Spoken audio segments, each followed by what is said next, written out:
Previously on Avatar. Sooner or later, though, you always have to wake up. Look out, Hot Rod! Meals on Wheels. Oh man, that is just wrong.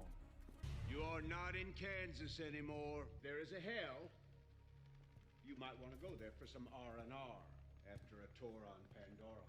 Beyond that fence, every living thing that crawls, flies, or squats in the mud wants to kill you and eat your eyes for jujubes. Well, here I am. Doing science. How much lab training have you had? I dissected a frog once. You're like a baby, making noise, don't know what to do. You're like a baby. Good. Excuse me. This is my video log here. Yeah, you know what that is. This is Puppet Dragon. I want this mission high and tight. I want to be home for dinner. Oops.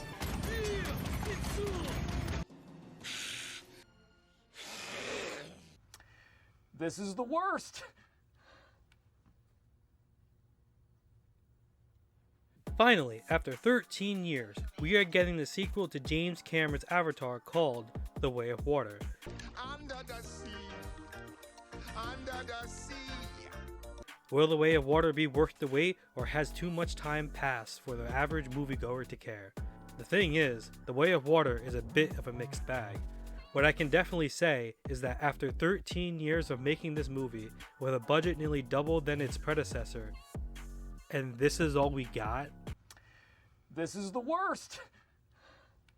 The Way of Water takes place over a decade after the Na'vi repelled the humans and sent them back to Earth. Jake Sully is the new chief of the tribe and raises his family with Neytiri. They have two sons, Natiam and Loak, and a daughter named Tuk. They also have an adoptive daughter named Kiri, who was born from Grace Augustine's Na'vi avatar they managed to keep alive, and a human named Spider, who has gone feral and lives among the Na'vi. This family's happy life abruptly ends when the humans return in force, with more ships and a large army, with the objective to prepare Pandora for colonization because Earth is dying, as the planet always does in the near future. Also, the humans have brought a team of Na'vi avatars with the memories of deceased Marines from the previous movies, including Colonel Miles. You see, it turns out the memories of the soldiers were uploaded and sent back to Earth so that they can be planted into avatars. For some reason. Anyways, the Na'vi engage in guerrilla warfare, while Miles and the Na'vi Avatar soldiers, which I will refer to as Blue Team, hunt down Jake. Blue Team manages to capture Jake's children, but he and Neytiri quickly save them, with the exception of Spider. However, Jake realizes the tribe won't be safe as long as him and Neytiri are hunted by the humans, so they decide to exile themselves and leave with their family. Honestly, the first act of the movie got me hooked. We got to see the Na'vi attack the humans with competence, enough to even derail and loot a cargo train. It was also interesting to see the humans fight fire with fire by implanting the memories of soldiers into avatars. Though the whole implanting memories into avatars was thrown in just to keep Miles as an antagonist. Still, it's nice to see Stephen Lang reprise the role. Out of all the characters in the previous movie, Miles had the most development and generally cared about the soldiers under his command. But I hope you brought a large popcorn and soda and snuck in some snacks into the theater, because Act 2 of the movie has the pace of a New Yorker stuck in rush hour. Move that worthless piece of tin!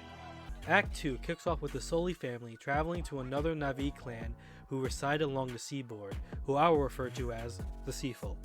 The Sea Folk agree to take in the Sully family and teach them their culture, and pretty much for the next hour, we get introduced to every cliche you'll find in a YA novel. Children trying to adjust to their new neighborhood, check. Big brother trying to protect stupid little brother, check.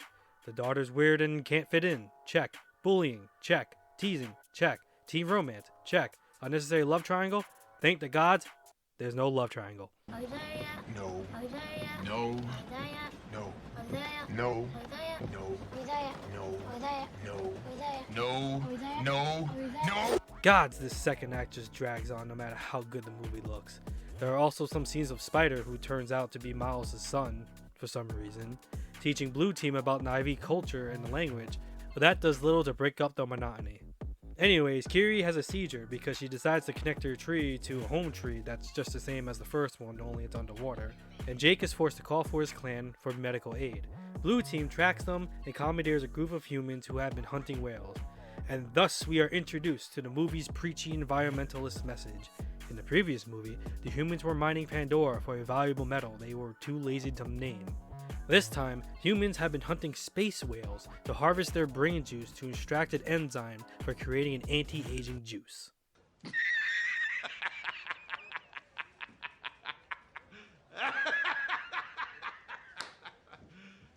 You serious? How did the humans manage to discover highly intelligent whales possess the elixir to immortality? That is irrelevant. Is it? Basically from here, the story picks up again, leading to a climactic battle. The Sully kids are kidnapped, again. Jake and Neytiri run to save their children, again. The sea folk and whale hunters go to war. Bullets, arrows, explosions. The eldest Sully son dies, and Jake and his family are finally accepted into the sea folks clan. And now Jake vows to go to war against the humans. Again. You might have noticed this movie seems to follow the same beats as the previous movie. It's because it pretty much does. With some minor details changed and arranged, The Way of Water follows a similar plot to the previous movie, which is just damn lazy for a movie that took over a decade to make. Don't get me wrong, this movie is one of the most beautiful things you'll see on the big screen. You get to witness how far CGI technology has been pushed, environments and animals are photorealistic, the water animation is near flawless. There were even some moments where the Na'vi leaned toward the uncanny valley and looked a little too real. Characters are given more depth and personality. The action scenes and cinematography are expertly shot.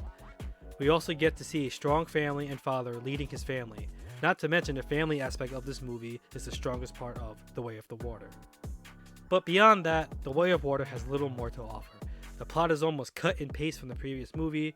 Characters continue to make dumb decisions throughout the movie. We witness a 10 to 15 minute whale hunting scene that is unnecessarily long and brutal. I mean, the human technology in the Avatar universe makes no sense. We have the technology to travel between star systems within a couple of years and can upload memories into cloned bodies, but we can't make error-proof glass or come up with an easier way of whale hunting? We have the technology to clone Na'vi. Why can't we clone the magic brain juice?